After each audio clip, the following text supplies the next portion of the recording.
I am Engineer Shiela Portillo from Environmental Management Bureau Region 6. Yung question po ni Sir Distura about the requirements for the ECC or CNC per se.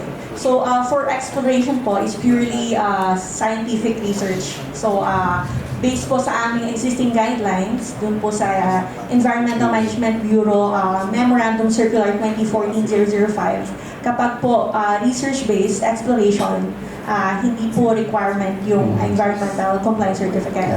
But if the exploration proceeds to the actual mining per se, so that's the time that we're going to require them to secure environmental compliance certificate. And as mentioned earlier by the geologists from PTI, they will be developing around greater than 25 hectares of the mining area.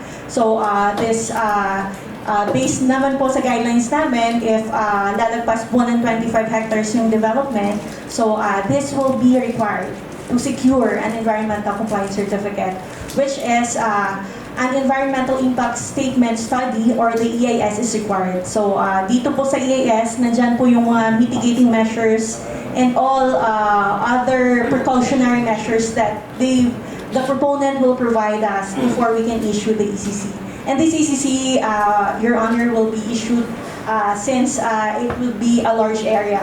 This will be issued by the EMB Central Office. But for EIS study, public participation is integrated in this before issuance. So meron tayong public scoping, public hearings, and all other scopings that will be conducted po ng ating proponent through EMB and ENR.